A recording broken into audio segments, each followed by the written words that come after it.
Magandang araw mga kaibigan. Pag-usapan pa rin natin ngayon yung kontrobersiya o iskandalo sa sunod-sunod na pagkapanalo sa PCSO Lotto Draws. Okay? Nag-birthday itong si Mel Robles, manager ng PCSO kahapon. Nako, nagbigay ng birthday message si First Lady Lisa, President Marcos. Parang nadulas ang bibig ng First Lady tungkol sa nangyayaring kontrobersiya sa PCSO ngayon. Nadulas, paano? Okay, pakinggan niyo itong mga birthday message ng first family, first couple. Hi, Mel! Or should I say Melionario? Just wanted to wish you a happy 60th birthday. Naku, senior citizen ka na, ha? Dapat magpapayat ka na to be as sexy as Shay. We love you, Mel. I wish you all the best today and for the next 60th year. Big hug. Happy birthday. Thank you for everything you've done for me, my family, for my husband. Sama-sama tayo babago muli para maging milyonaryo. Ako, delikado na itong pagbati ko. Mukhang 60th birthday na ang ating mabuting kaibigan. But Mel, happy birthday, and you really have been an asset to us and all the work that we have been trying to achieve.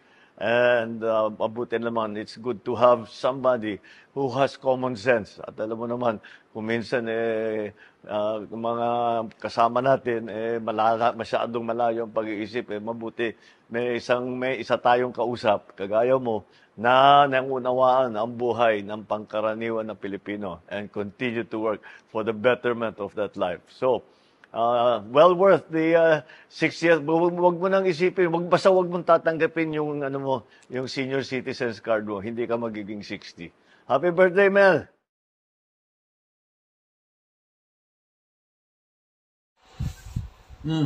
Anong sinabi? Mel, milyonaryo. I don't know, sinadya ba yun o it's just a spur of the moment na Kaya lang, ang dating sa akin, I don't know, tawagin kang Mel, milyonaryo. Ang opinion ko, pananaw ko doon is parang hindi karapat-dapat na, kasi nagkakaroon na ng kontrobersya ang PCSO. Iniimbestigahan na nga ng Senado At klaro sa Senado, yung picture, isa sa mga pictures na pinablis, siya daw ang nanalo, inedit. Para itago daw ang identity ng real winners. Yun nga ang claimor ng public Patunayan nila na real winners ang mga sunod-sunod na nananalo at magpakita ng picture. O yun, nagpakita ng picture, kailan palpak pa rin kasi hindi magandang pagka-edit at nabuking sila sa Senado yung investigasyon ni Senator Tolfo at Pimentel. So doon pa lang, wala na, booking na sila. Bakit mo pipicturean yung winner tapos mamaya i-publish mo then i-edit mo? To me, na yun? Kaduda-duda na. By the way, inom muna ako ng dark chocolate. Huwag mo nang mag-order ng dark chocolate dahil wala pang stock. So yun, grabing kontrobersya ngayon sa PCSO. Ano ba yun? Si Congressman Barbers, nanawagan na siya na dapat out of delicadeza mag-resign na lang itong si Mel Robles. Tapos, netizens, grabe, yan na yung usap-usapan sa social media. Hottest issue of the town. According to Attorney Roque, nag-vlog na rin siya tungkol nito na kung ganun, parang lumalabas, totoo ang mga pasabog ni Marlica tungkol sa PCSO. Kasi grabing mga pasabog ni Maharlika nito eh.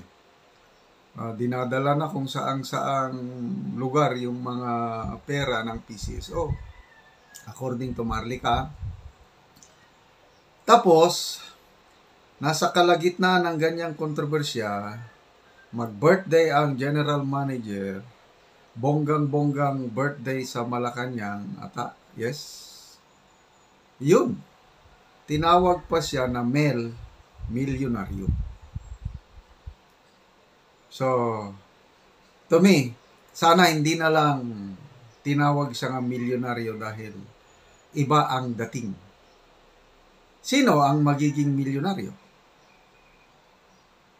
Yun bang millions of Filipinos na nagtitiis, pumipila, bumibili, every week ba yan, umaasa na maging milyonaryo din?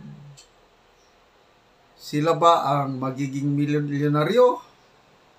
O yung duda na sabi ni Senator Tulfo, ang nakarating na information kay Senator Tulfo, sariling tropa ng PCSO ang nananalo. Kaya nagkaroon ng executive session ang Senado at saka yung PCSO staff para i-reveal talaga kung sino yung tunay na identity ng nanalo. So, ngayon lang na ang PCSO na involved sa ganitong kontrobersiya. Ako personally, na experience ko, marami akong kakilala, mga pobreng tao, yung mga beneficiaries ng charity ng maraming natutulungan ang PCSO. Yung walang-wala. PhilHealth, mga health benefits. PCSO nagpupunto niya. Maganda ang intent ng PCSO. But ngayon, parang alanganin na.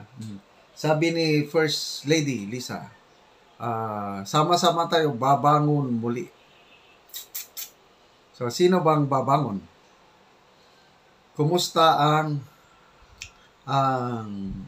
nasa laylayan mga Pilipino ngayon?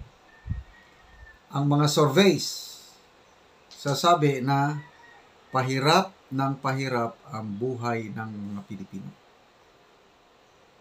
Unemployment rate, inflation, tumataas ang presyo, konti ang trabaho, bigas. So, paano bayan? Maraming umasa na bayan babangon muli. Isa ako sa umasa.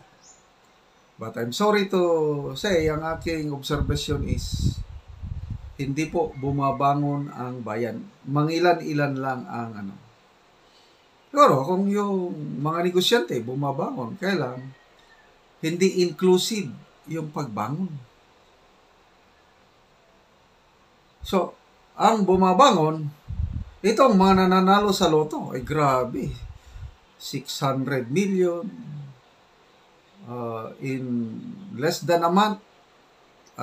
Napanalunan 1.7 billion.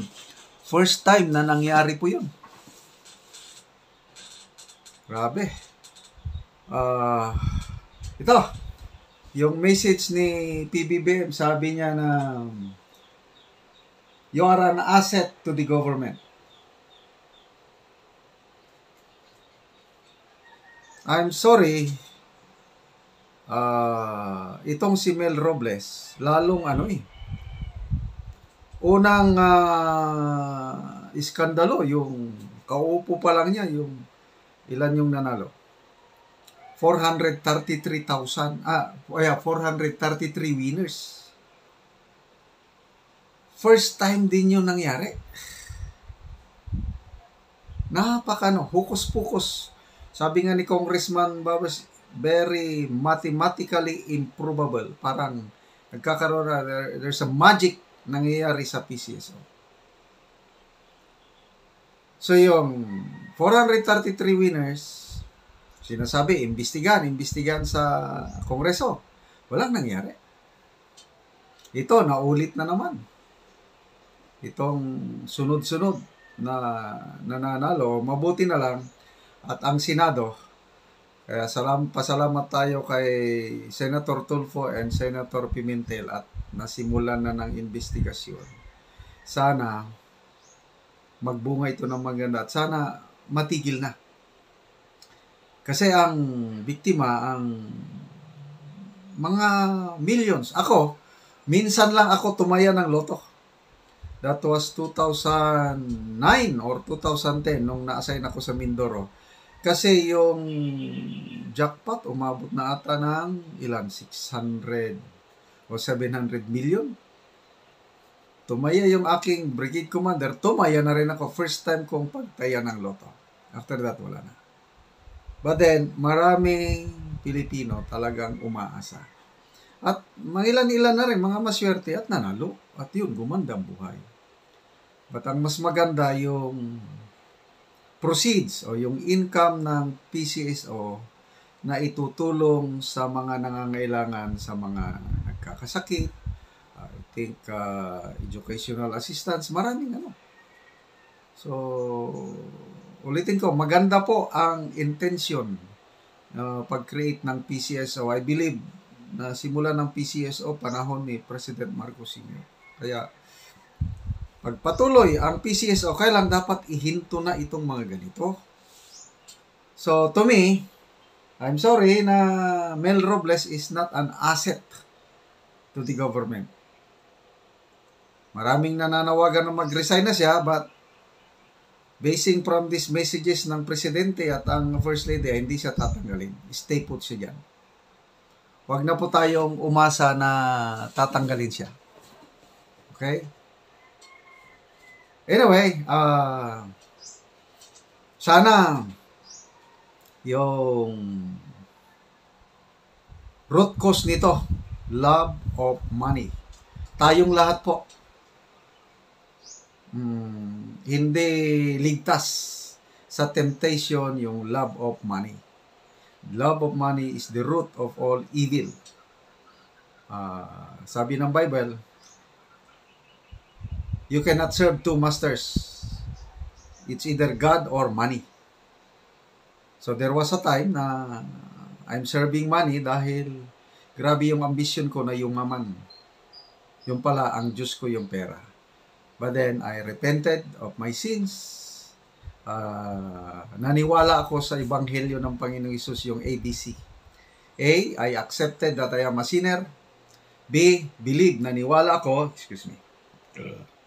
naniwala ako na namatay at nabuhay muli ang Panginoong Hesus para sa kapatawaran ng aking kasalanan. And C, I surrendered my life to the Lordship of Jesus Christ.